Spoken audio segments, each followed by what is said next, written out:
Hello, everybody, and welcome to the PHLY Eagles post-game show after another blowout loss for the Philadelphia Eagles in a game against an NFC contender. The Eagles going to Arlington, and losing 33-13 after surrendering 24 points on the first 4 Dallas Cowboys possessions. The defense, and very ugly first half. The offense, not so much better, as Jalen Hurts, DeVonta Smith, and A.J. Brown all fumbled the ball away.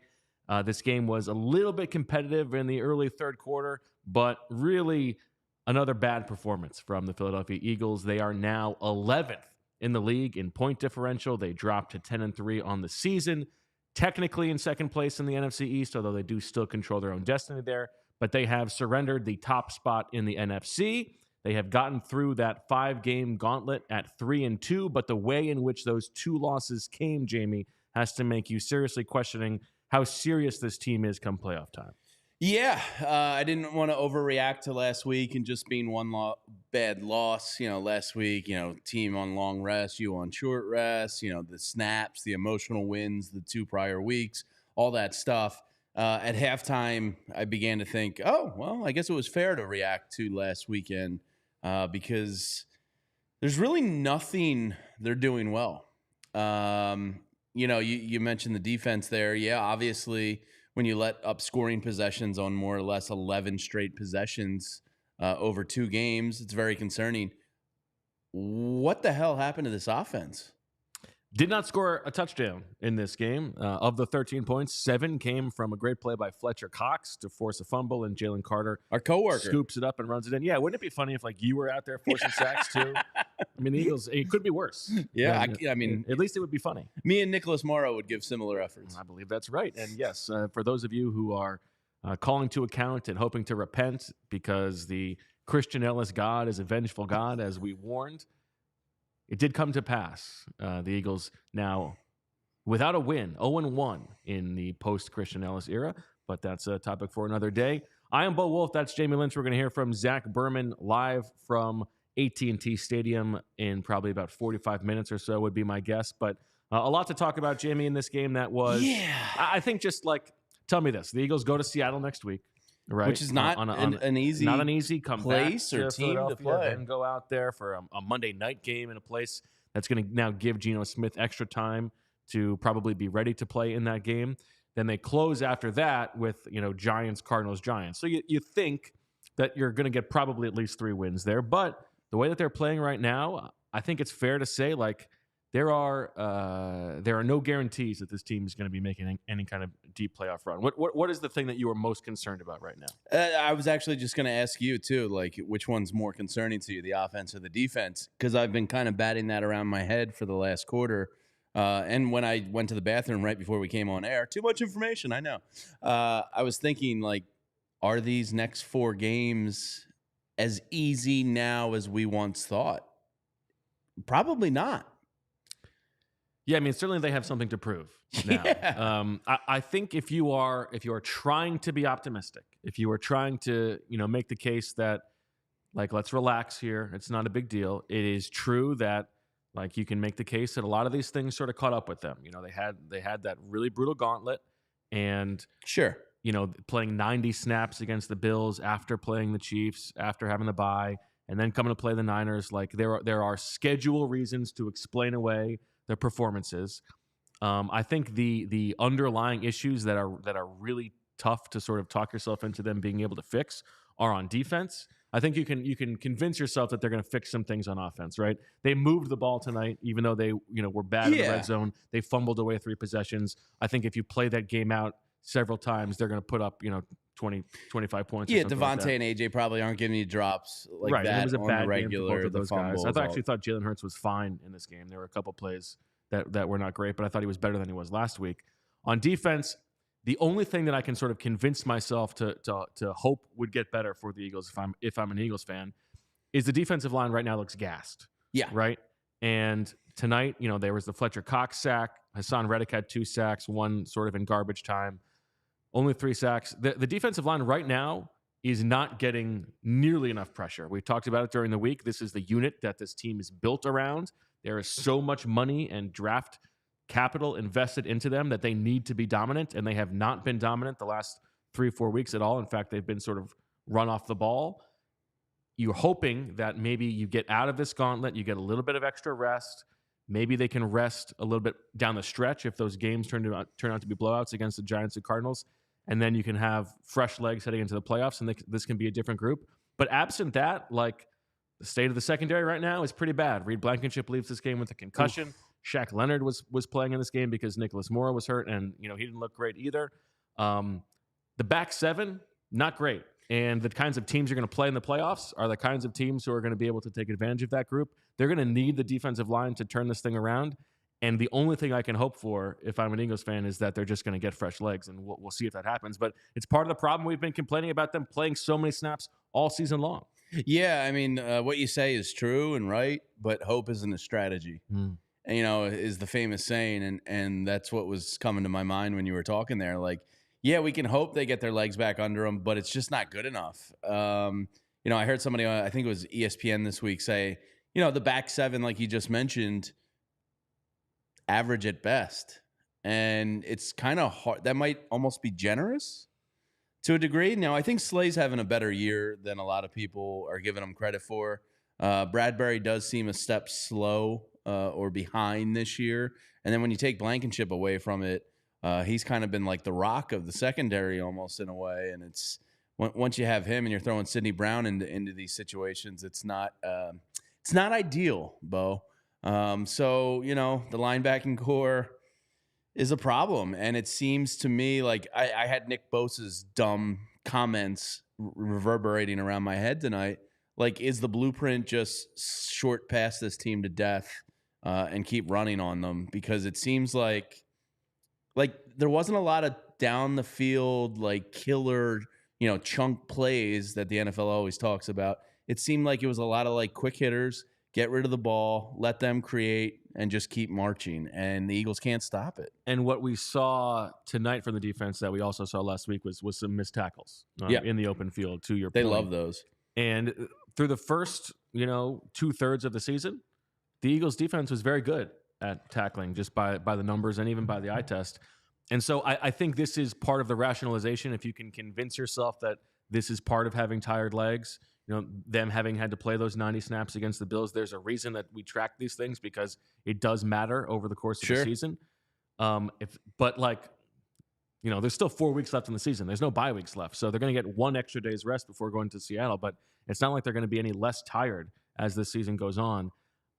I just right now the defense, without getting a good pass rush, they've got no chance. No, and maybe the most concerning part of all of it is they're getting gashed in the run game the last 2 weeks. So maybe that just goes to your point of they're gassed and Howie not doing a good enough job bringing in some, better rotation at the DN position. Maybe they've just been kind of figured out in terms of like pocket awareness by the quarterbacks, because Reddick and Sweat usually, go wide. And if you step up and escape, it seems like teams can do that blind versus the Eagles. But the fact that teams are running on us on top of throwing on the Birds is really troubling, because when things were good and the sky wasn't falling, it was like, all right, yeah, they survived, but teams are just throwing on them so much because they can't run the ball. They're not even attempting to run it. Now it's like they're doing whatever they want. Yeah, I mean, the first 4 possessions of this game for the Cowboys go 75 yards for a touchdown, 47 yards for a field goal, 75 yards for a touchdown, and 50 yards for a touchdown.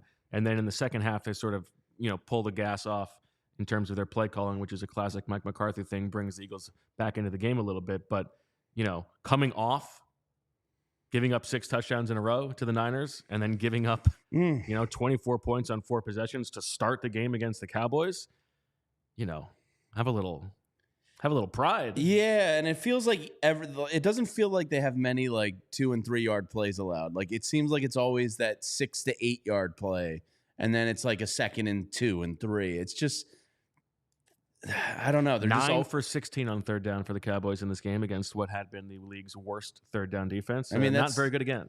Yeah, but that's actually good. It feels like compared to previous weeks. Like it feels like they actually improved. We've seen worse. Yeah, it's everything about this defense is concerning right now. Everything. To your point, the running backs, Tony Pollard and Rico Dowdle combined in this game, 28 carries for 105 yards. Dak Prescott, 24 of 39 for 271 yards, 2 touchdowns. Jake Ferguson led the way with 5 catches for 72 yards. CeeDee Lamb, they did a little bit of a better job against him in this game, 6 for 71 and a touchdown. 2 touchdowns for the Cowboys had plays on which a flag was thrown and then picked up. There were 3 of those in this game, which you don't usually see. What the hell was that about? Weirdly officiated game, certainly not anywhere near relevant in the outcome of the game, but just sort of odd to see. The Cowboys offense in that first half, it was really disconcerting just how easy things were. And, Blankenship was in the game at that point. The Eagles open up with Cunningham and Morrow. Again, the Cowboys offensive line is a very good offensive line. Yes. Probably the best that the Eagles play over the course of the season. So you give a little bit of credit there, but just like the comfort that Dak Prescott was allowed to have in the pocket, it's something we talked about in the kickoff show, something we talked about all week. Like they had to get some pressure, and they just couldn't. And I hate to keep bringing it back to that because the offense certainly bears a lot of responsibility, and we'll get to them in a second. But given the way that this team is built, it's just not good enough. No, it's not. And, the gas thing, I'm thinking about that because it does seem like that might at least be a reason why they're struggling so much. But why? Just because they don't have enough depth at D end? Like the D tackles shouldn't, outside that one Bills game where Jordan Davis played 68 snaps or whatever. I mean, is there an excuse to be gassed? Like a schedule is a schedule. I know occasionally teams get an extra day's rest and you have emotional hard fought, come from behind, and you play a lot of snaps, but so do most teams in the NFL. Sure. Now these, if I'm playing devil's advocate, these have been particularly hard games, emotional right? games. Yeah. So emotionally, there's draining, a bit of a draining there. It is a lot of snaps, and we've been complaining about them having less of a rotation down the line than they have in years past. And it's not just because they've played in close games, like Sirianni says. If you look just at the first half, they rotate less than they have in years past. So there's something about that. I think that's Sean Desai is the only different variable on the defensive coaching staff. So that's got to be the answer there. But there is not a good answer for why they look so bad. On the defensive line right now. Must be noticeable because even Collinsworth said it tonight that they look tired. Yeah. And I'm like, oh, okay, but why? And listen, I get it. There is that emotional toll. There is a coaching discussion to be had here. We can talk a little bit in a few minutes about some of the game management stuff from Nick Sirianni that I found underwhelming in this game. But if every game is the biggest game, and I guess you're expending all this energy, is that the right thing to do in the big picture, in the grand scheme of things for trying to get through the end of the season? I don't know. Yeah, and because of where they are status across the league, every team views them as the Super Bowl. The 49ers, that might have been the biggest game they've played in recent memory last week. So you're getting everybody's best shot. So maybe I'm underestimating that, but it just feels like, I don't know. It feels more like a roster construction issue to me. I'm not harping for Derek Barnett to be here because I don't think anybody is.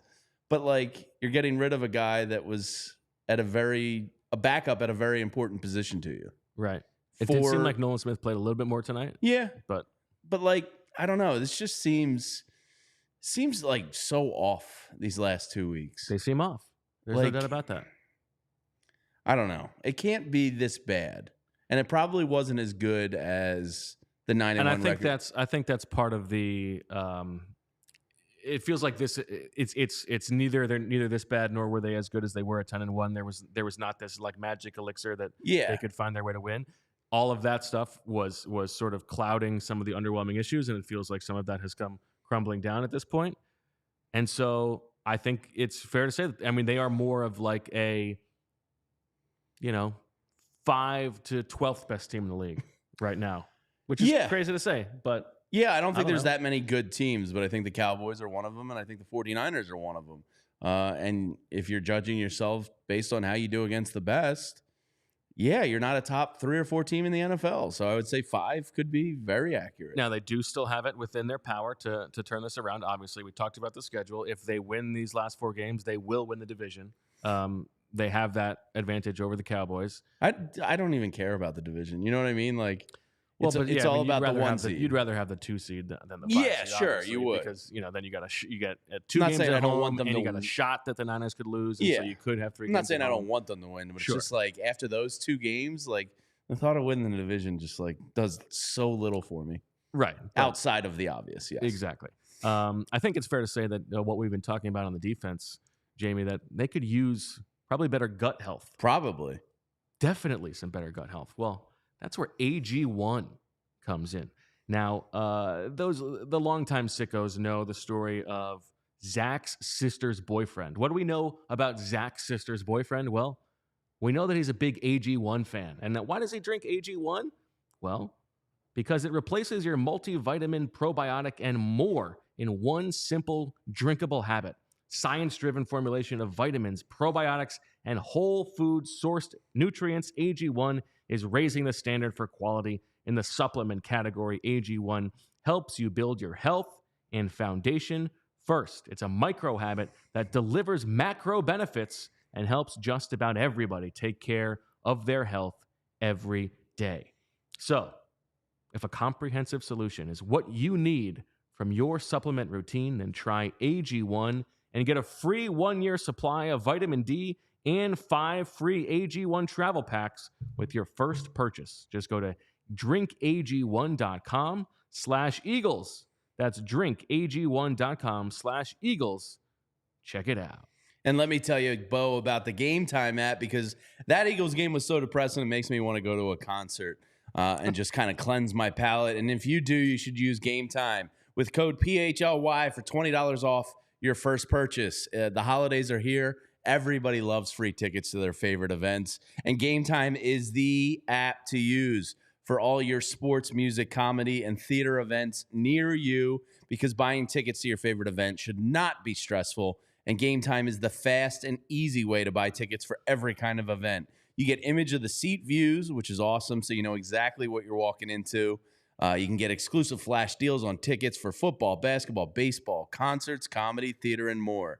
The Game Time guarantee means you'll always get the best price. If you find tickets in the same section or row for less, Game Time will credit you back 110% of the difference. It's the fastest growing ticketing app in the country for a reason, because you can buy tickets in a matter of seconds. Shout out Zach Berman, just 2 taps and you're set. And the tickets are sent directly to your phone, so you never have to dig through your email. Tickets, like I said, make a great holiday gift. So snag the tickets without the stress with Game Time. Download the Game Time app, create an account, use that code PHLY for $20 off your first purchase. Terms apply. Again, just create an account, redeem code PHLY for $20 off.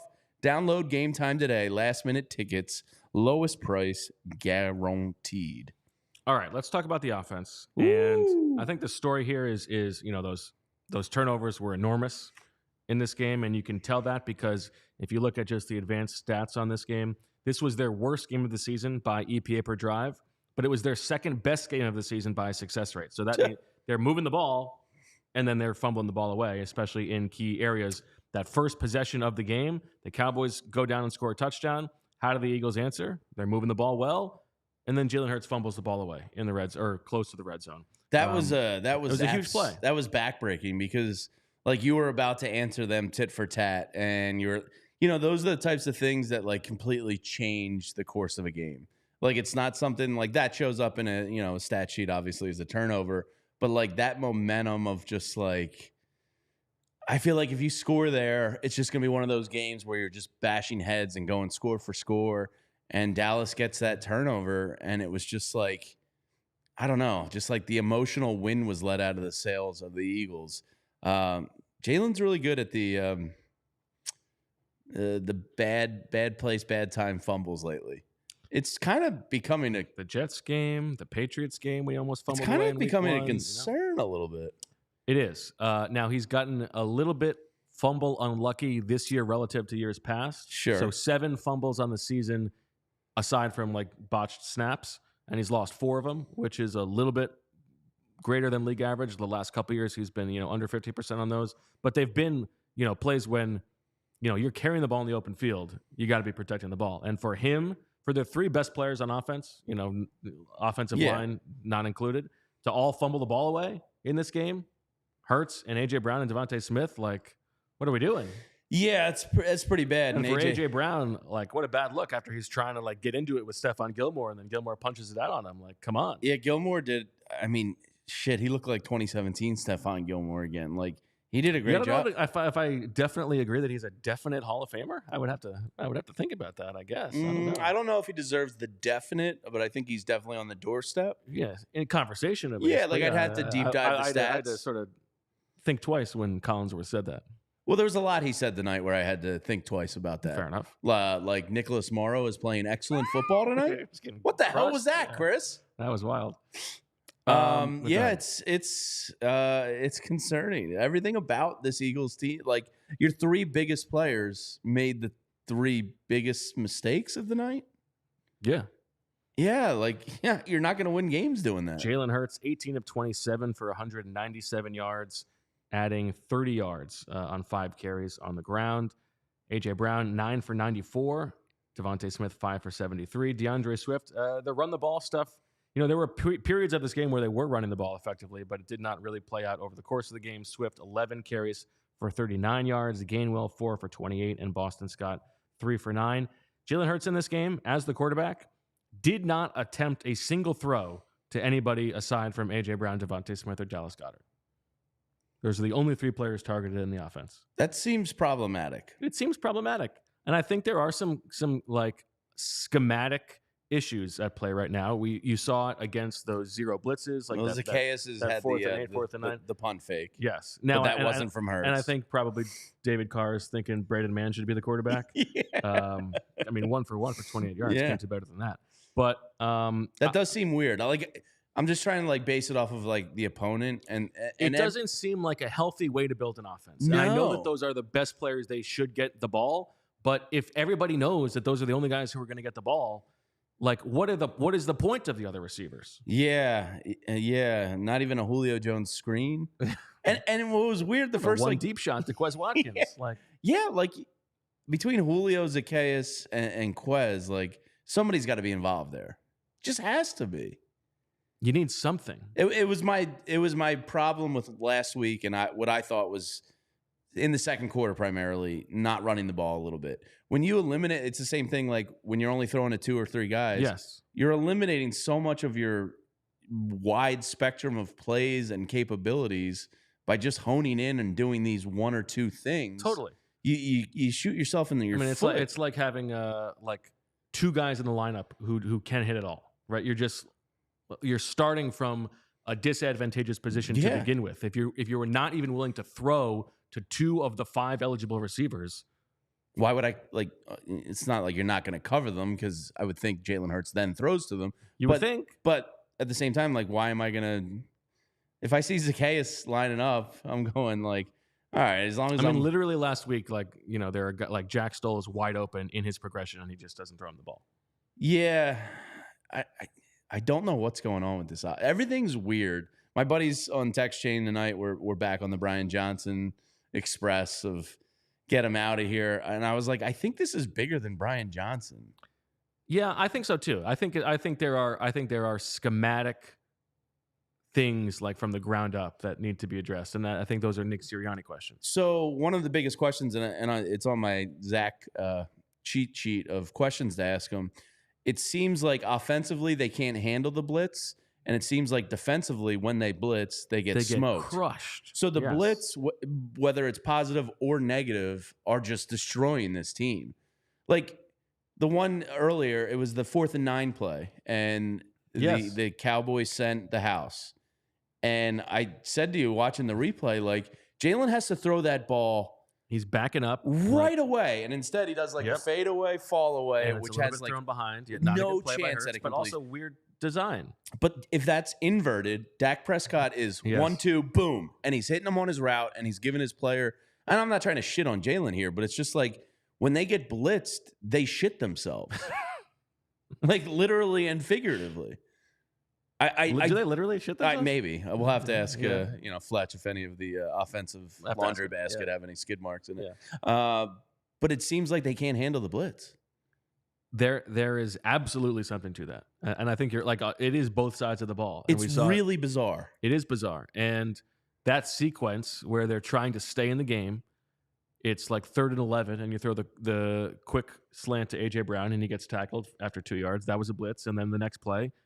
You got to know the blitz is coming there. You have to. And, you're relying on DeVonta Smith to outrun Stephon Gilmore across the field and then turn the corner. And I believe if he gets hit quickly, he might be able to. There's a shot. But Gilmore closes the angle by the time DeVonta got it. He was like right on him. DeVonta's quicker than Gilmore. So if you hit him quick, let your player make the play.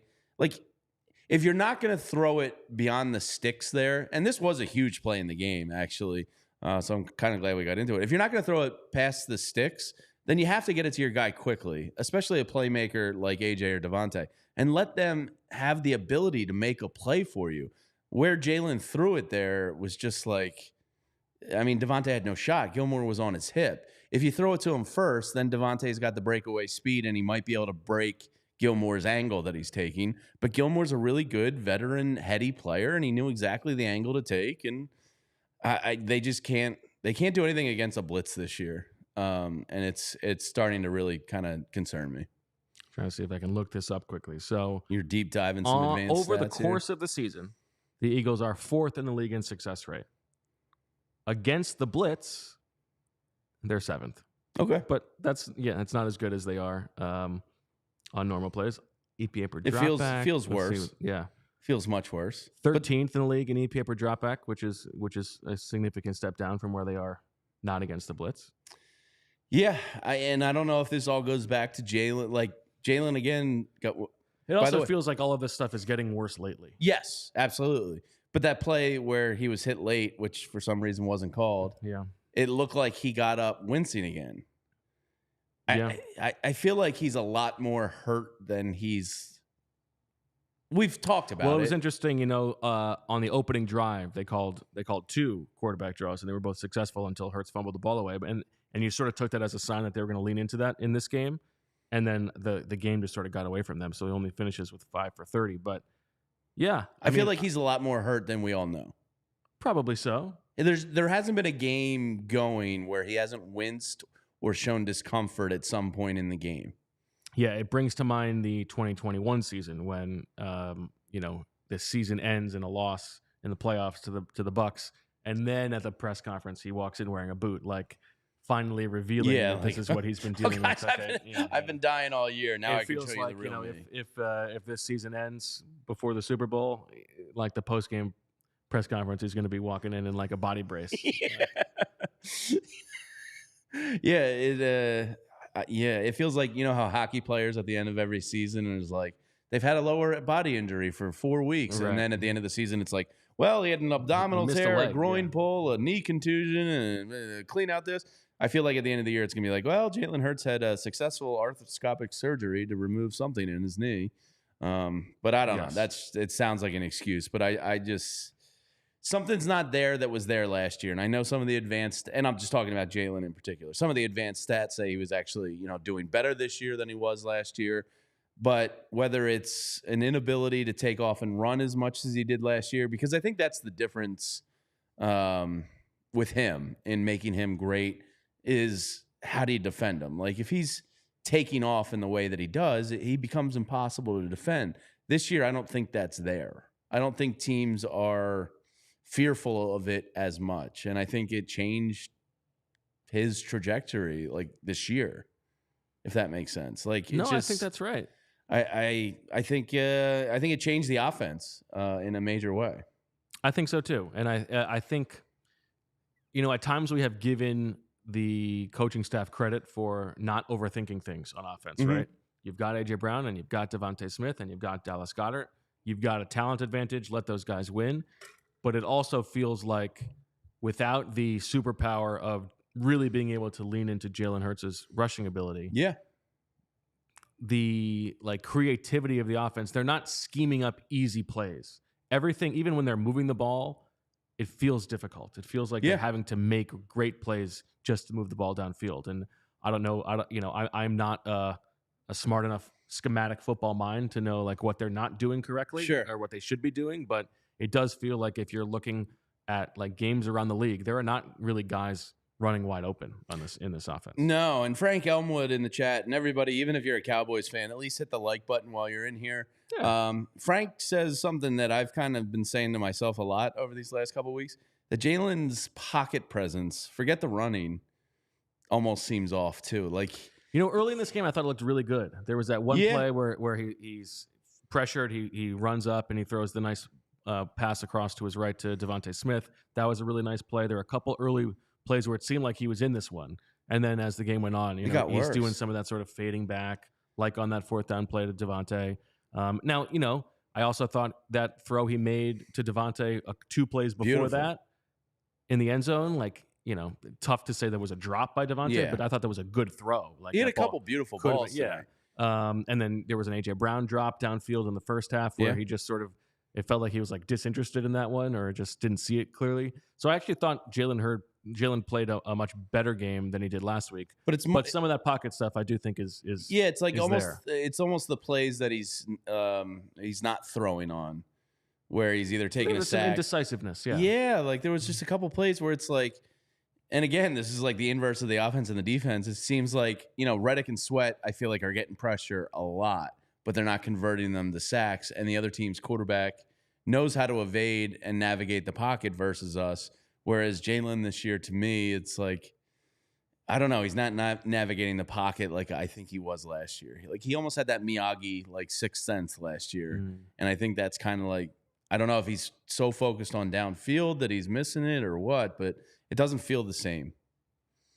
I think that's fair. Let's get into some of the weeds of the specifics in this game. Tough debut as a member of the defense for Keely Ringo. I didn't even know that was possible. He had played 1 defensive snap this entire season before tonight and was sort of thrown into the mix as the 3rd outside corner. There was a time when Slay was off the field and he went on the field. I think it was his first snap when he committed the rare triple play of surrendering a catch on 3rd down, pass interference, and face mask on the same play, which I understand that that's the way that the rule is written, so they have to enforce it that way. Kind of odd that when the face mask is the pass interference, it counts as both, but I guess that sort of makes sense. And then he gets hurdled by Jake Ferguson. He gives up a long completion to Michael Gallup. It seemed like they were either sliding Slay or Bradbury inside with CeeDee Lamb and allowing Ringo to be the 3rd guy on the outside, which means he has overtaken Josh Jobe there. But I mean, it's good to get to see him on the field on defense, but I don't think that's going to be one that he's going to want to remember. Yeah, no, not a banner night for Keely Ringo there. I didn't even know that was possible. Very weird rule. But at least don't allow the completion if you're going to face mask PI the guy. Yeah, that's probably fair. You can't get beat 3 ways on that. That was bizarre. It's been a revolving door. The Avonte Maddox injury was just to go many weeks back.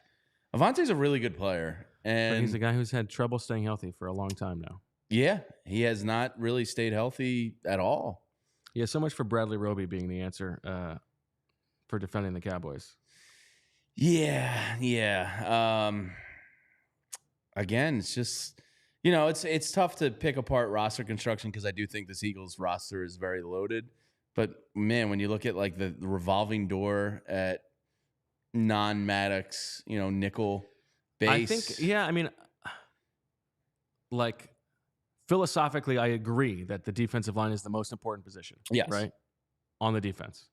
But you are seeing the limits of that now. Like it seems like there are diminishing returns if all 8 or 9 of those guys need to be first round picks or highly paid guys, and you're skimping from the rest of the defense. You're feeling some of looks that. like what it looks like right now, unless those guys are going to be just dominating up front, and they're not. Yeah, and the other cruel thing that this game has left me thinking is how did Jonathan Gannon get so many sack conversions last year?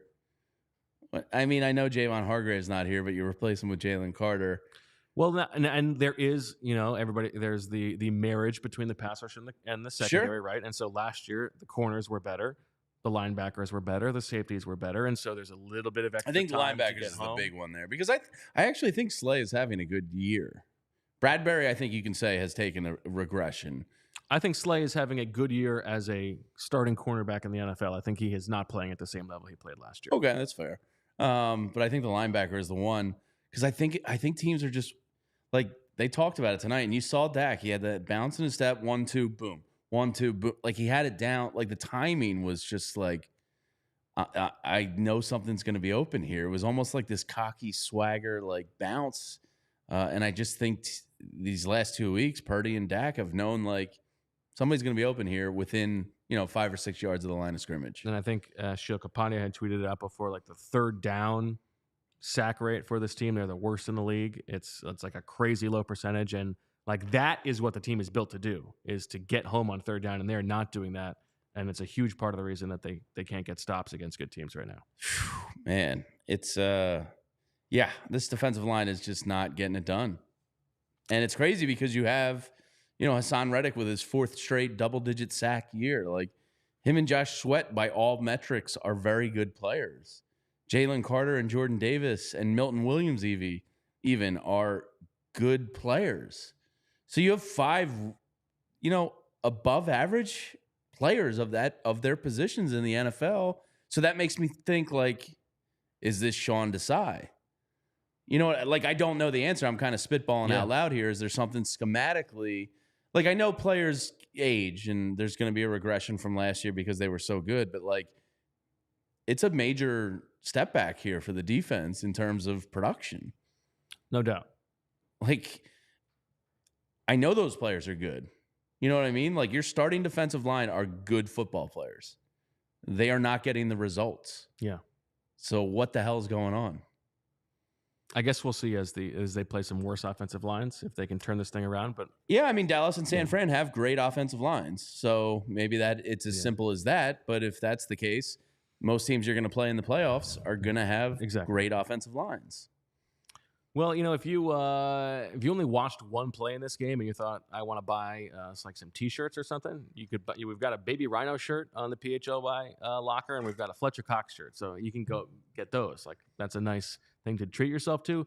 But also, if you wanted to buy their cards, you can go to Wheelhouse Cards, because Wheelhouse is our go-to sports card gift and apparel shop in the Delaware Valley.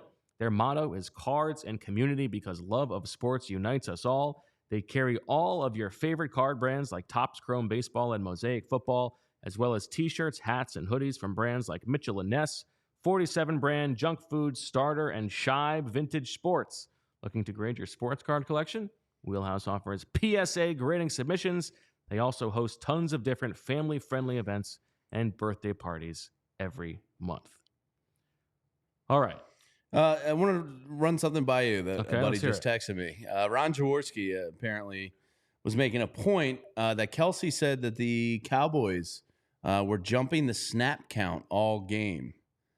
I don't know if this is something that goes back to last week too. That's pretty disadvantageous. Yeah, that's not ideal. How does that? The snap count is supposed to be your... Well, I mean, when you're on the road in a loud place, you have to go to a silent count, right? And so you have some tells there, but they must have figured it out. They must have figured it out. Yeah, I mean, Micah Parsons had a sack on Lane Johnson. I think that was the second he's given up this season after he shut down Nick Bosa last week. But the pass protection was okay in this game, not great. Yeah, just okay. Hurts was sacked. Let's see this. Man, if they're picking up your silent he was only counter. sacked once. Yeah, but it felt like worse, didn't it? He was certainly pressured more than that. He was hurried a lot. In this game. Yeah. Yeah, so interesting. Plays. Okay. You never want your snap count or silent count tells to be decoded there in game. That's not great. Not ideal. No. And it might explain that one Mailata offsetting. Well, it was actually Mailata was false started. But yeah, they were jumping them. What'd you make of the tush push offensive offsides on Landon Dickerson call? Yeah, and not too. I don't even actually. And they ended up getting the first down the next play anyway. But I thought that was kind of not. It was not Kadarius Toney obvious. Yeah, there was a lot of. It's a game in Dallas. There's always going to be some weird stuff going on. Here's my my Nick Sirianni end of the first. My weekly complaint about the way that Nick Sirianni handled the end of the first half, because this is a recurring theme here. Yes. Of all the times when they should have run the ball, they get the ball first and 10 at the 18 or 19 with about like minute? 2 something left. Yeah, I was going to say like a minute 59 in the second quarter. And so at that point, you want to score a touchdown, but you are incentivized to try to take as much time off the clock as possible so the Cowboys don't get the ball back. They call a quick pass to Dallas Goedert on the first play. Understandable. It's going to keep the clock moving, but it doesn't get what they want it to. You trust Dallas Goedert to beat a guy one-on-one and get some yards after the catch. We only got I think it was actually a loss of 1 yard. And then the next play, they drop back. Jalen Hurts is sacked. Cowboys call a timeout. Next play, Hurts is blitzed, and the ball's out quickly, and it's incomplete. So they only get a field goal, and the Cowboys get the ball back and have plenty of time to go score a touchdown. Not great in terms of the offensive play calling there. And then they get the ball with like 20 seconds left and 3 timeouts, and DeAndre Swift is trying to get out of bounds even though he doesn't need to because there's 3 timeouts. They get the ball to like the 45 with 3 seconds left. They won't even bother throwing a Hail Mary after last week leaving the starters in at the end of the game because like that's who we are. We always fight to the end. Give me a break. Yeah, there's no reason not to. I mean, what's the counter? Maybe you get a pass interference. I don't know. Like yeah, I don't know why you wouldn't try. You can't tell me we're getting our doors blown off by the Niners, but I got to leave DeAndre Swift in to get like headhunted with 10 seconds left. But we're not going to throw a Hail Mary while this game is still in the balance. Yeah, when you have A.J. Brown and DeVonta Smith, you would think let's just chuck one up here and see if one of the boys can go get it. Are we officially putting Sirianni on coward watch? I don't know if coward watch is, but it's way back-to-back teams. Yeah, that you're going to be having to go through the NFC with, and it's kind of been cowardish. He is not he is not game aggressive in his bones, and there were some other little mistakes in this game. I thought like he didn't go for 2 when he could have to make it a 10-point game instead of an 11-point game. You get the certainty if you're coming from behind. I don't know.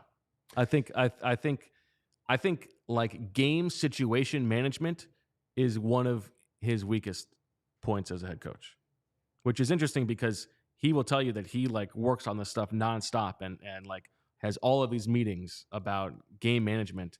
And I just don't think they're great at it. Yeah, no, I agree with you. It is weird. Like that's a situation. Why wouldn't you? What's the downside there? That they return a 85-yard or Hurts gets hit. You get another hit on your quarterback. But again, that's what you would have said about the end of the Niners game. Yeah, I don't know if that's good enough to not try. I mean, Jalen Hurts is capable of throwing the ball 55 yards. Yes, try. But flip side, great call on the fake punt. Kudos to Michael Clay. And I got to say, that was the play of the game. Daniz texted me about this. Olamide Zaccheaus is not usually a gunner, and so that should have been like an alert to the Cowboys. They should have been like weary of that. Did not happen. And great call at the time. Yeah, and good throw by Braden Mann. Who's the Cowboys special teams coach? Because Bones Fossil. Wow, you knew that off the top of your head. He's one of I would say 4 special teams coaches in the league I could name. But yeah, it's pretty impressive. It might be 4 more than I can name. But yeah, so maybe Braden Mann will be the quarterback moving forward. Yeah, David Carr will probably start the Twitter campaign for him now. I thought the funniest I laughed during this game was at the end of the first half when they had the commercial for those 3 movies, the 3 big blockbuster movies that are coming out, and Jason Momoa says, I've never been part of a movie like this, which he's talking about a sequel. Like, what do you mean? The whole point of this movie is that it's supposed to be like a movie that you've already made. What are we talking about? Let's work on our marketing. But he takes his shirt off. We'll forget the words. 100 million at the box office. Just take his shirt off. Looking to see if there's any notes from the locker room or anything like that. Does Jason Momoa do anything good? I honestly don't know. Wasn't Aquaman like a huge flop? Yeah, but this is the sequel to. But like, has he done anything good, or is he just like washboard abs and handsome? I mean, I guess Game of Thrones. That's where he's all still living on that. Right, yeah, Khal Drogo. Okay, yeah, all right, yeah. So he's got one, but that's what he's living off of. Okay, yeah, and that's the washboard abs. Yeah, he's in one of the Fast and Furiouses, right? Well, I mean, Andrew's got it. They're terrible, right? Yeah. Andrew says yeah. You can't say I've seen. I saw the first one. I saw there's like 11 of them now or something. I have not seen them all. Yeah, it's been a while since I've seen one too. I appreciate the people who love them. Yeah, but when you love Fast and Furious, you love Fast and Furious. That is true. Injury wise, Cam Jurgens got banged up in this game, but stayed in the game. It looked like Tyler Steen was ready to replace him. Blankenship, we talked about, went into the concussion protocol, then was declared out. So that would mean that you're really holding your breath, hoping that he can play next week in Seattle. You get one extra day to prepare, which might help, but otherwise you've got Kevin Byard and Sidney Brown. I thought Sidney Brown was okay in this game. We've talked about he makes these flash plays. There was he was in tight coverage on Jake Ferguson on a big third down. Almost made a really nice play. With the game still in the balance. And Dak made just a great throw. Dak made several throws in this game that were just, you tip your cap. The touchdown pass on the post to Brandon Cooks was a really nice throw when Cooks runs past James Bradbury. The throw over Keely Ringo to Michael Gallup was really good. I think it's, some of the plays on defense tonight, I'm giving a little more credit to Dak than I am to Brock Purdy from last week, where it's so much about offensive design and stuff like that. Yeah, Dak's really good. And out of curiosity, it's kind of become tradition here as the year's winding down. I like to pull up the DraftKings MVP odds. And apparently, if you play the Philadelphia Eagles, you become the MVP favorite in the NFL. Good news for Geno Smith. Yeah. Geno's going to have quite a jump from wherever he is to the top. But Dak Prescott is now your favorite on DraftKings to win the NFL MVP, followed by Brock Purdy, Lamar Jackson, and then Jalen Hurts has dropped to plus 600. I mean, it's not going to be Jalen at this point. No. He's not going to have a marquee win to sort of hang his hat on. I find it offensive that Brock Purdy is listed ahead of Lamar Jackson. I agree with that. I think Dak and Lamar should pretty much be like a coin flip. I think it's a 2, yeah. I think they should both be like plus 200, and it's like, take your pick. Yeah, you could. I think even now, I would not vote for the guy, and I'm not endorsing him in any way. But I think intellectually, I could understand the argument for Tyreek Hill over Brock Purdy. Yeah, I could. I wouldn't vote for him. The third guy. Yeah. But yeah, I think it's between Dak and Lamar. I think I agree with that. Yeah. A whole month left to play. So yeah. And somebody tweeted me like, "Why do you care? It changes every week." Because I like this stuff, man. I don't know what to tell you. I like looking at who the very smart people at these sports books thinks deserves it, because to me it means something. How would you feel heading into a rematch with the Cowboys in the playoffs? Ooh, not great. Let's say it's at the Link. Better that it's at the Link, but Dak plays awesome against the Eagles. Like he kind of has our number, so I wouldn't feel great about it. Plus, they got this banging kicker. What the hell is up with this kid? Pretty good. Pretty good. That 60-yarder would have been good from 75. Chip shots. 60-yarder. So easy. I mean, that was nuts. The second drive of the game, they're just 60 just yards. trotting it out. Let's go for a 60-yarder. I mean, you got to give Stephen Jones credit for finding this kid that played at Notre Dame soccer and went to the Canadian Football League. Like, that's a pretty good find by them. Yeah. I think he's 29 of 29 on the year. I think it's 30 for 30 now. He added one at the end of the game. And he's the first kicker in NFL history I saw to make a 59 and a 60-plus yarder in the same game. Oh, wow. I mean, when you think about it, who the hell tries that many 60-yard field goals? He might be the greatest kicker alive. Justin Tucker, look out. Wow, how fast we forget about Jake Elliott's 59-yarder driving in the wind to get to overtime against the Bills.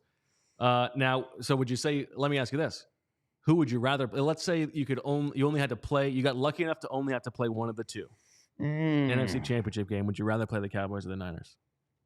That's a great question. I think I'd rather play Dallas. But you'd rather beat the Niners, probably, right? Yes, yeah, absolutely, yeah. How about you? Which would you give the Eagles a better chance? I think you got a better shot against the Cowboys. Yeah, I think the actual matchup against the Niners is just it's not good for them. No, Christian McCaffrey's a freak. I mean, did you see his touchdown today? I saw I saw the long run on the first play.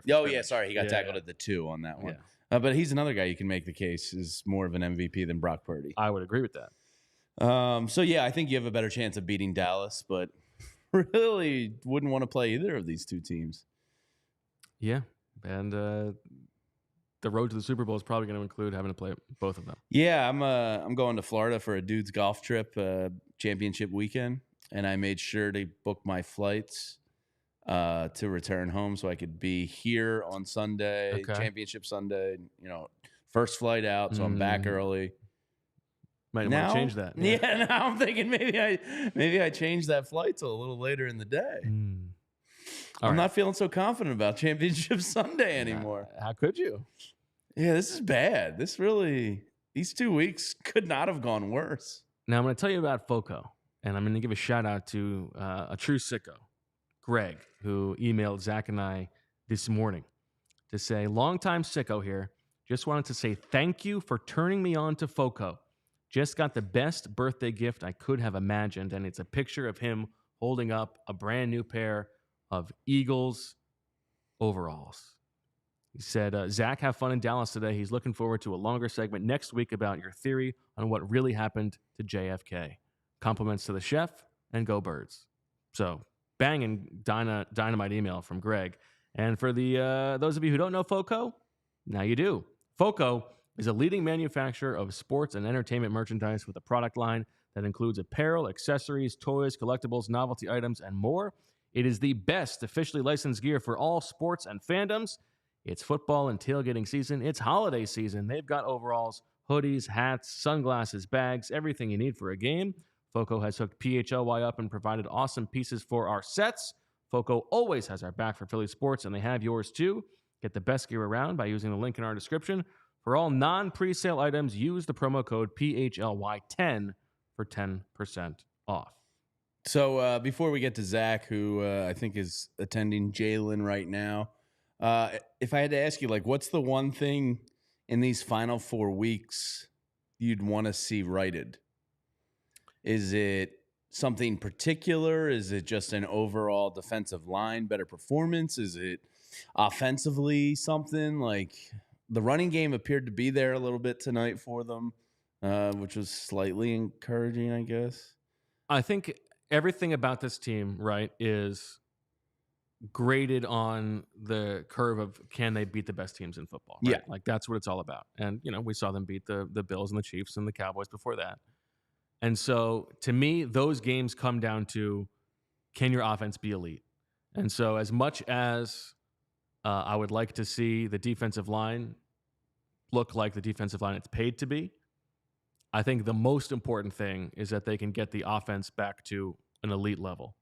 And some of that is, can Jalen Hurts be, the passer that he was earlier in the season?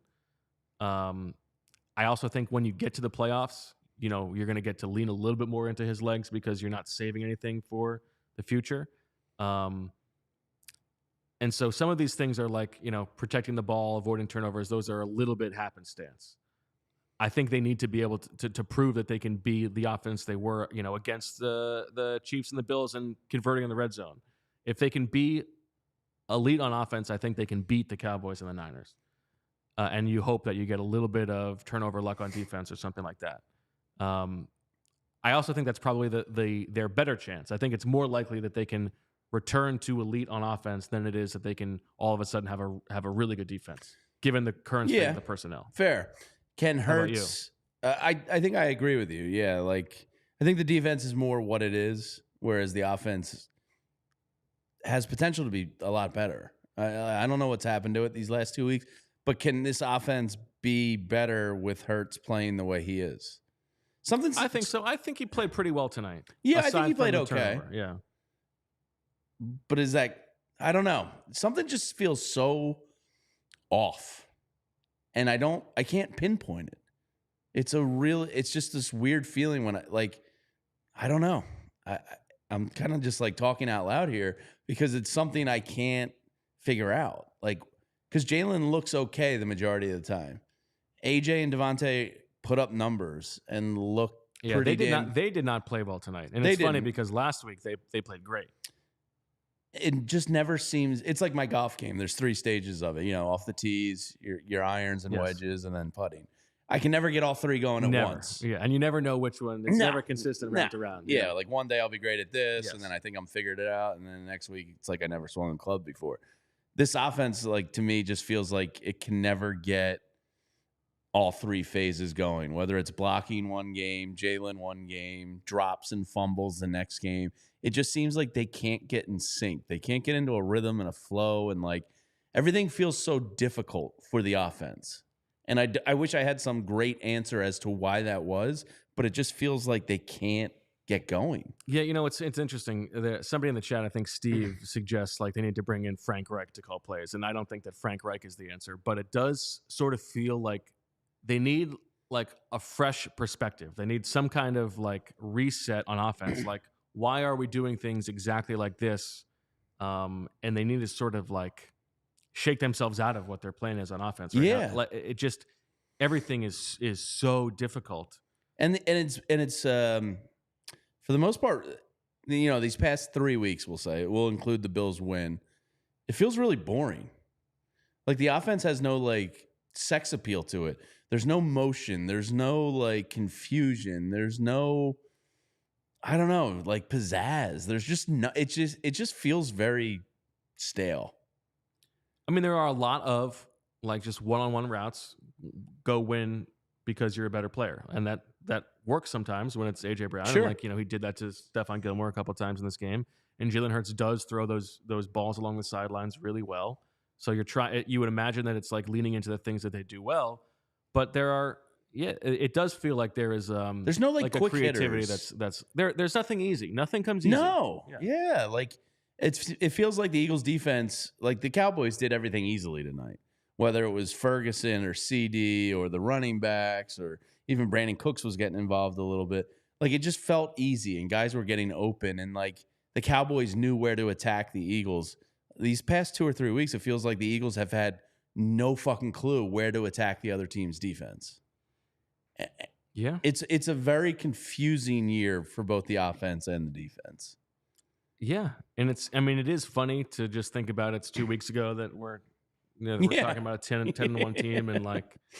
But this is where style points do, like when you're winning, style points don't matter, right? But when you're losing and you're getting.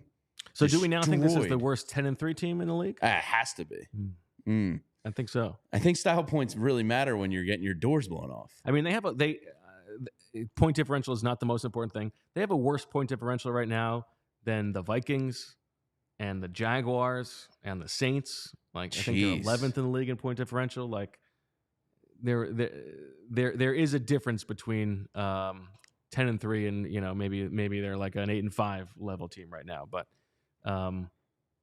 They've still got it all in front of them, and schedule-wise, like they've got a shot to close this out. And if the Niners lose one game and you win 4, they're still going to be the 1 seed. So maybe we're being a little bit too drastic. But maybe, but these are the teams you want to compare yourself to. I mean, these are the teams you have to get through. Dallas and San Fran are 2 of the best teams in the NFL. And Nick Field in the comments section, I don't know if this was from tonight or from last week or from whenever. Jalen Hurts, it's just something we're going through, not something we're stuck in. Now, that could be just an evergreen, quote that he says about anything. Right. His bowel movements, maybe, his morning breakfast. Like he's just a cliche machine. I hope it's just something they're going through. Again, like when you talk about the Eagles' defensive line, I know those guys are great players. Like their 4 starters are great NFL players for their positions.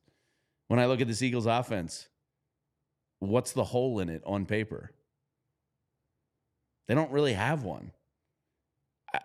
Yeah. It's just a lot of... You only throw the ball to 3 guys, I guess. Yeah. It's a lot of talented players underperforming as a team. And they're 10-3. So it sounds ridiculous, but they are underperforming. Well, I think that's a really good way to frame it, because this is a conversation that I remember having with Zach a lot last year, that what was so interesting about the team last year, it felt like every single player, like all 22 starters on offense and defense, were outperforming what your expectations would have been for them entering the season. Like Kaiser White and TJ Edwards and James Bradbury and Darius Slay, every single guy, like all the defensive linemen. CJ Gardner-Johnson was better than you could have expected. Yeah. Like Marcus Epps was better than you could have expected. And I think if you went down the line of every single player on offense and defense this year, who are the guys who are really outperforming your expectations? And some of this is like the expectations have been raised, and so it's a little bit unfair. But like Jalen Hurts probably has not been quite as good as your expectations. No. DeAndre Swift, better than your expectations over the course of the season, but not lately. A.J. Brown, better than your expectations, but the production has dropped a little bit. DeVonta Smith, about at your expectations. Probably the same, yeah. Goddard, a little bit below. I would say below, given the injuries. Mailata, a little bit below. I think Dickerson about at the level. Kelsey about at the level. Juergens about at the level. Lane Johnson about at the level. On defense, Jalen Carter probably a little bit above, although he has stalled a little bit lately. Fletcher Cox, I think, has been the best player on the defense this year. Our teammate, our coworker, he's been great. He's been above. And then everybody else, Reddick a little bit below, I think. Sweat a little. About at what your expectations were. The guys after them, Milton Williams about there. I don't know about the rest of the guys. The linebackers have been below. I guess Zach Cunningham's been probably better than expectations. So maybe as I go through this exercise, when the expectations, it's not quite as when the expectations are nothing. Right. It's not. But terrible. Bradbury and Slay and Maddox and the other guys in the secondary, Blankenship above expectations, Byard below expectations. So it's actually not as glaring as I think, but it does feel like nobody is like raising their level to a crazy degree when you're factoring in like weighing recency bias a little bit more, because like A.J. Brown was unbelievable in the first 10 games of the season, right? But it's just I think a lot of it is tied to the expectations, but it's been a little bit disappointing. Yeah, it just feels like collectively as a team, and all we're really talking about here is these last 2 or 3 weeks, it's just they're not getting the results, I think, of the talent they have. And to me, that probably says coaching has more to do with it than, not to be lost in all this is... I think there's a coaching thing, yeah. They changed both coordinators. That's a pretty major thing to overcome. And you're seeing it from the defense when you just look at sacks alone that we talked about earlier. I mean, last year they set damn near an NFL record and a franchise record, and now they struggle to get home. And I think it's fair to look at coaching and schemes as part of the reason why. And I also think there's no guarantee that if Shane Steichen had come back, they would be that much better, right? Like there's always you enter that offseason after you've sort of taken the league by storm. Mm-hmm. Defenses are going to study you a little bit more. They're going to have better answers. Do you have answers for their answers? We don't know that they would have with Steichen, but it might have made a difference. But there's no doubt that things just seem a little bit more difficult. So it's time now to bring in Zach Berman from AT&T Stadium. He just talked to Jalen Hurts. He spent some time in the locker room. I wonder if he had a second helping of mac and cheese, whether he's got that mac and cheese high. But Zach, how are you? What's the scoop from Dallas, from Arlington? Well, I don't quite have the backdrop that I have in Philly. We're gonna have to get through with that. But just came up from the locker room, a dejected locker room, a team that's been embarrassed now 2 weeks in a row. Jalen Hurts says it's not something they're stuck in; it's something they're going through. or he said, we're going through it. We're not stuck in it, essentially. So that's Jalen's prevailing message. Nick Sirianni said, he said it, so I'm quoting him here. All those guys have gone through shit in their life, and the reason they're here is because they got past that shit. They're going through shit now, and they're gonna have to get past it. Like his point was dealing with adversity. They're gonna have to push through. A question I asked a lot of people in there was, what's the biggest issue? What's like at the top of the list here to correct? That's kind of what we've been debating here, Zach. Yeah, because there's a lot of things. I mean, this is the first. I'm sure you guys have mentioned this. This is the first time in the Nick Sirianni era where the offense did not score a touchdown. Okay, like that's crazy for a team with this much talent for that to happen. They're trailing every game at halftime, basically. These last 6 weeks, these last few weeks here, double-digit deficits that they need to overcome. The third down defense remains a major problem here. So, given all this, what's the biggest issue? And offensively, a lot of it was taking care of the ball. Turnovers tonight in the red zone really cost the Eagles, right? That was one thing that was pointed to. Nick Sirianni said he couldn't give me an answer to that yet. He has to go back and watch the film. He has some ideas, but it's not something he wants to get into yet. On defense, the thing I kept hearing was third down, and what they were pointing to was that teams are getting into too many like 3rd and 2s and 3rd and 3s when they're not forced to kind of have their offense the full way, right? It's a very convertible down. Yeah. Well, the irony is a few weeks ago we were talking about how bad they were on 3rd and long, right? Yeah. And now they're getting into 3rd and short. Josh Sweat was lamenting almost. He's had enough of almost, like hits, that pressures. He's sick of almost. He needs the sacks, right? So there's a lot of different answers. DeVonta Smith pointed to the turnovers, right? There's a lot of different things that jump out, and the fact that we don't know, like, you need to fix this first is a problem for this team. So Zach, is this 2 bad weeks in a row versus a contender, or do you think there's a little bit of truth to Nick Bosa's comments about the blueprint for beating the Eagles? I don't think there's truth to Nick Bosa's comments about the blueprint to beating the Eagles, because the way he was saying is the blueprint. I'm not quite sure that's really what is hurting the Eagles, but I think what we're seeing is that the Eagles are not significantly better than all these other teams, and that when you play this type of schedule and you need to beat the top teams, they're not going to do it every week. And it is exposing problems, especially defensively, but offensively too. And, I'm looking forward to listening back to your show. I've been down there, obviously, so I haven't listened to our show, not your show, our show. But I imagine in Philly, a lot of the attention is going to go to the defense. And from where I stand, the offense can't be let off the hook here. So I'm glad you asked that question. Now, as Jalen Hurts kept it, he said it a few times. It's something they're going through. It's not something they're stuck in. So he's not of the opinion that this is, that they've been exposed, that like this is who they are. It's just something that they have to push through. But all this talk about like, dealing with adversity and staying together and, find out who you are, that's all good, for locker room rah-rah stuff. The Eagles have real tangible things they need to fix, and they need to fix it quickly. And until they fix those, you're going to see more results like this against good teams, right? Like they'll beat up on the Giants and they'll beat up on the Cardinals, and they'll be in that locker room and, talking about how, Shots fired again. All the great things about the organization. Come January, they're going to have to beat good teams, right?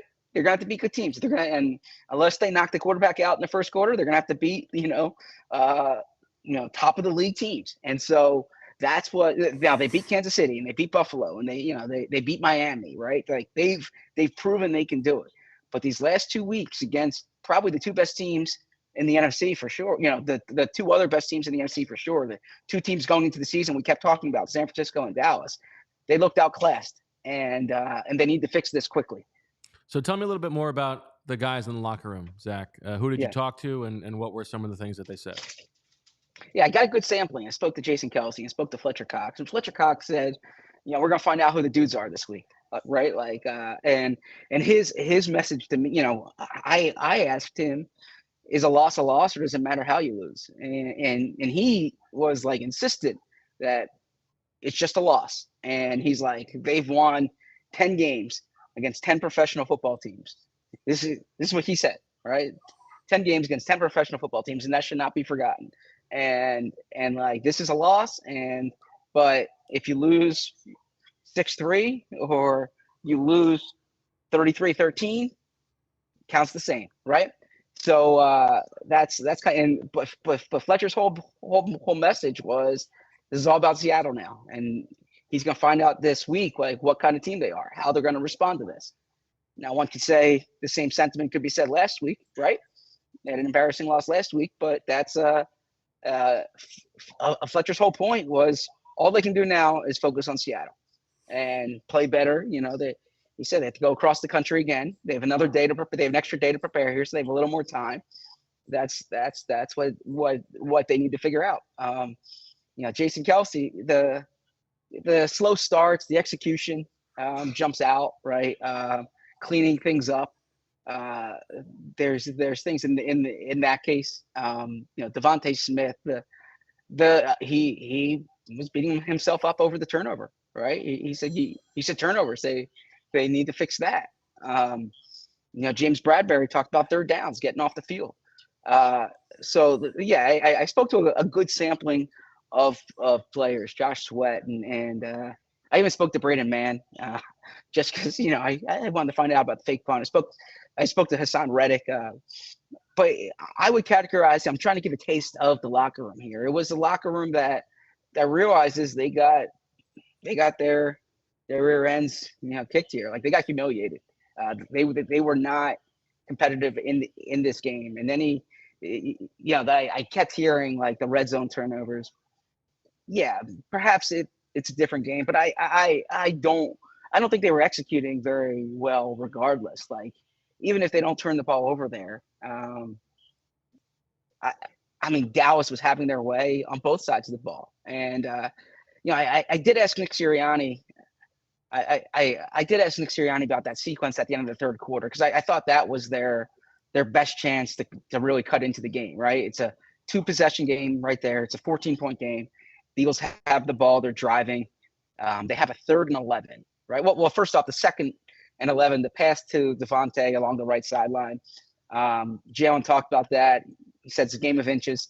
I thought it was a good pass. I thought DeVonta had a chance on the ball, couldn't secure it. I know people said Jalen should have ran, but who said that? I had no issue there. Well, I should say Elliot Shore Parks was sitting next to me, and he said people on Twitter were telling him that it could have been a touchdown pass. That Jalen should have ran. Yeah, okay. All right, good. So we're on the same wavelength there. I didn't like the 3rd and 11 play. Nick said on that play there, you've seen it before. They wanted a short pass to AJ and get yards after the catch. And he said it didn't happen there, but it's a play that's worked for them before. And then the 4th down play, he said, Dan Quinn, it was a good play call. They sent 6. He had to get it out of his hands, Jalen. And Gilmore made a good tackle, right? I asked him why he went for it there, which I agreed with going for it there. They needed touchdowns, not field goals. And his rationale was what I expected his rationale to be, which was if they, if they kicked the field goal, they still would have needed 2 scores, right? So their thinking at that point in the game was to try to make this a 1-score, was to try to make this a 1-score game, which is what I would have done. I know there was a sentiment that they should have kicked the field goal there, and then when Dallas responded with the field goal, then all of a sudden it's a 3-possession game.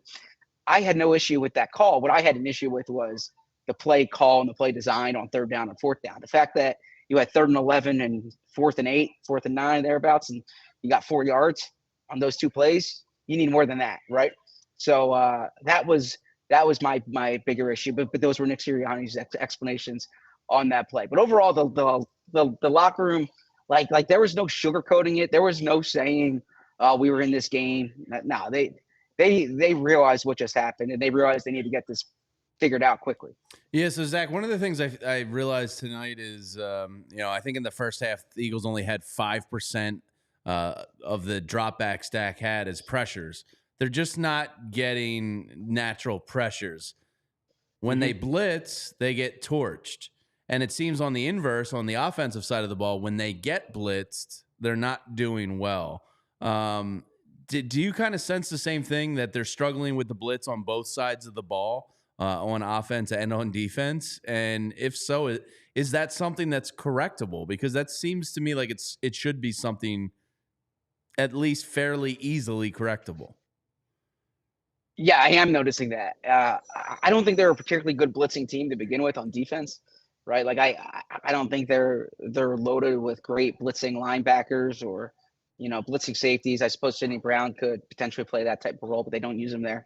But personnel wise, excuse me, they're not like they don't have guys who I point to and say like these are great blitzers, like great natural blitzers, right? I mean, their defense is built around the front four and or the front five in some cases, and getting pressure with those guys, and they're simply not getting enough of those. And Josh Sweat alluded to it. Almost, he's sick of almost. He used another term in there. He's effing sick of almost, or effing tired of almost, right? But almost isn't good enough right now.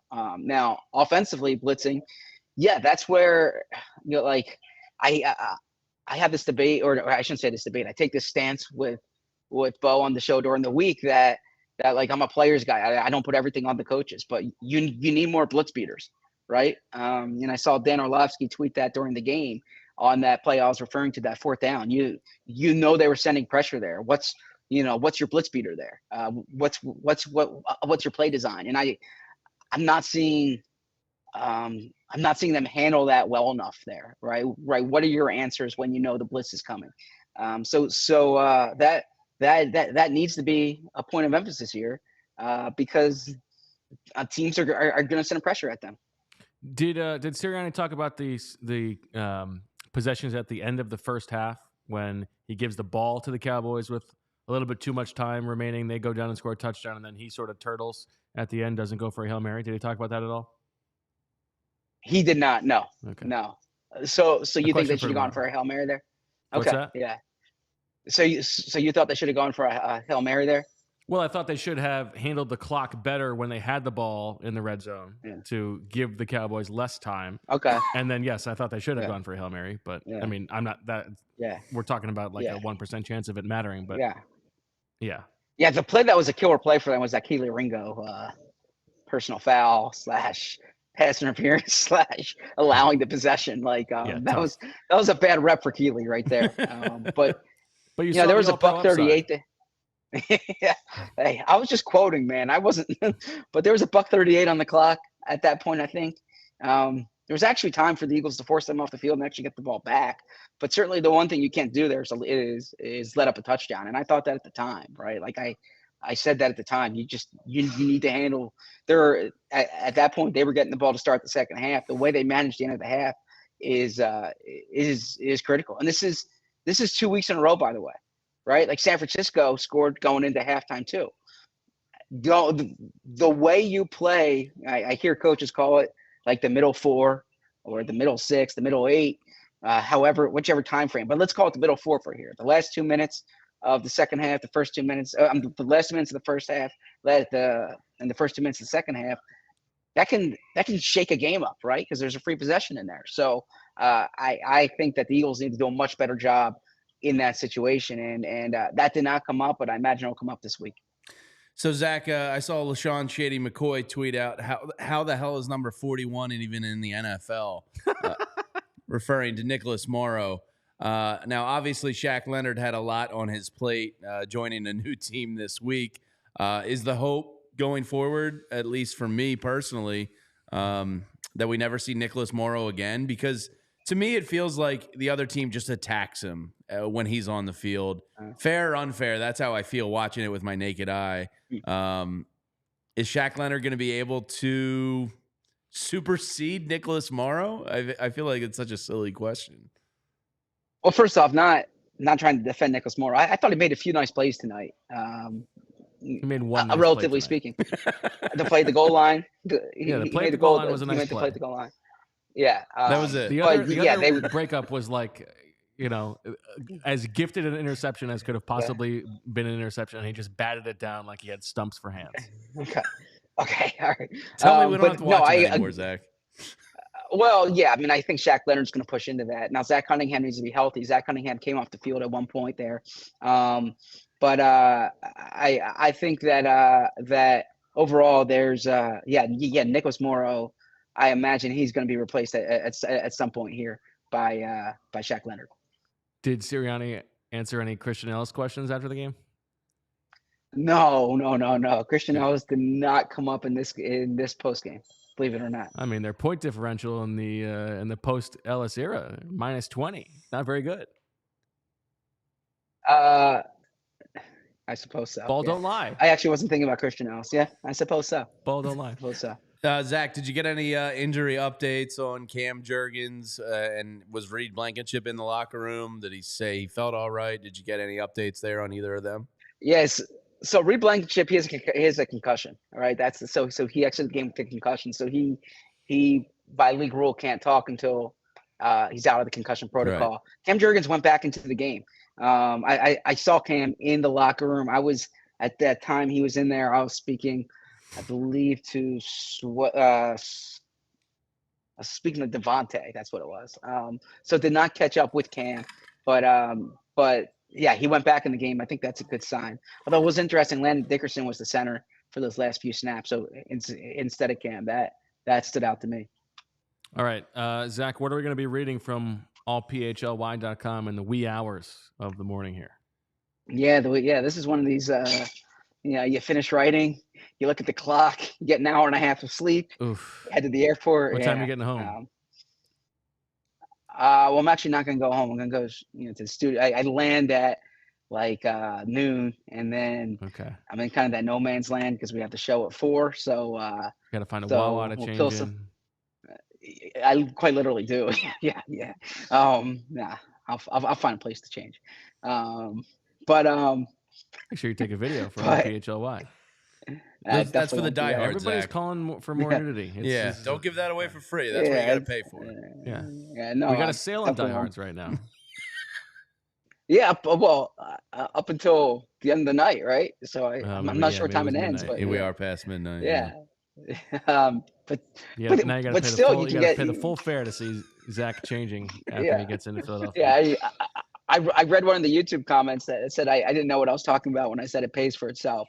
What I was referring to was that you get the shirt with it. Okay, so then you deduct the cost of the shirt, then you get the event discounts with it. So then if you go to enough events, and all of a sudden it's paying for itself. That's what I meant. I know what the term means. It's paying for itself. So what can you read? You can read about this is a team that is like, this is a clear wake up call. And I've actually written the wake up call thing already. These 2 losses it's like an indictment of this team. Snooze button. This is the yeah. So I can't say wake up call, but like this is a startling picture. It's like Jason Kelce, he said it. Like they don't control. I don't use the term control the destiny anymore. Chip Kelly told me not to use it because he said destiny is predetermined, so therefore cannot be controlled. You don't have to listen to everything Chip Kelly says. It's he's not here anymore. He's not your boss. No, but if someone says something that's accurate, I'll listen to it. So they don't control their destiny. Viao, the former Eagles defensive tackle. Yeah. So they don't control their playoff path anymore. Okay, like they don't. They're tied. San Francisco has the edge on them here, but this is a team that. It's similar to what I said here. Like they're gonna face these guys. They're gonna face these types of teams in the playoffs if they want to get to where Eagles fans expect them to be, at the final game of the year. They're gonna have to be able to beat San Francisco. They're gonna have to be able to beat Dallas, and they might have to be able to beat these teams on the road, right? And so the Eagles have a lot to clean up. But I'm gonna deal with kind of I'll try to paint the picture of the locker room, give kind of color about where they are right now and how they were processing this. But the premise of it's going to be what needs to be fixed first, because there are a bevy of issues here. And the idea is a loss, or does the way they lost these past 2 weeks, does that matter? So I'm going to try to tackle those and weave it into a narrative that when you guys watching the show wake up in the morning, you'll be able to read that on allphly.com, and we'll discuss it on tomorrow's show. That I will be I'll be pushing it through with adrenaline, and then I'll get home. I'll give my wife and kids a kiss, and I'll head to the basketball game. So, oh man, packed day tomorrow. Packed day tomorrow. Yep. Yeah, Zach, it's funny you say that, because I said earlier, I said style points don't matter when you win, because a win's a win. But when you get your doors blown off in a loss, style points certainly seem to mean something. Oh, you're right, and like I agree with that wholeheartedly. That if you're competitive in a loss, you can come away saying, all right, a play here, a play there. When you lose the way the Eagles did to the 49ers last week and the way they did to the Cowboys tonight, you can't say a play here, a play there. What you say is that team's much better than us, right? And you need to fix it. And there's not a lot of time. It's not as if there's this bye week. It's not as if they have now the schedule does get lighter, but I mean you're going cross country to Seattle, a team that's desperate right now. Like, they badly need a win. They're tough at home. Yeah, a loss, how you lose matters to me. And I also think how you win matters, but how you lose matters. And they need to fix this. That plane ride home is going to be a long plane ride back for those guys. I'm curious what Fletcher says to us on Tuesday. I'm curious as well. And I'm hoping that maybe I can get somebody to join me to do a post-game podcast tomorrow night from your basketball game. I feel like that'll be a fun one to watch. We have to rebound after the way we played last week. And so I'll put it on myself to try to improve. No fouls late in the game. Zach, go get some quick writing done, get a couple hours of sleep, and we'll talk to you tomorrow at 4:00 on the PHLY Eagles podcast. Thank you so much. Look forward to it. Thanks. See you, Zach. All right. I think that'll do it for this episode of the PHLY Eagles post-game show. The Eagles falling 33-13. Can I ask what's wrong between the ears with Niners fans? Yeah, what do you can ask that? Yeah. We played you guys last week. What are you doing? What are you doing? That's all I got. Yeah, I don't know. I mean, live it up, because all the injuries will catch up to them eventually. You got to take your wins where you can get it. It's just real weird. It's a little weird. That's all. But I don't know. Just hit that like button while you're in here. Go. Find a significant other. Like, I've looked at the chat here and there a little bit tonight, and it's like 75% Niners fans. Cry, Eagles, cry. Yeah. Weirdos. Yeah, we'll see. All right. Make sure that if you are a Niners fan, you're at least liking the video and subscribing to the channel, because we got a lot more of these that you can come, hang out in. So everybody else do that as well. And we will talk to you tomorrow at 4:00 on the PHLY Eagles podcast. Again, a tough, devastating loss for the Eagles. Another blowout loss.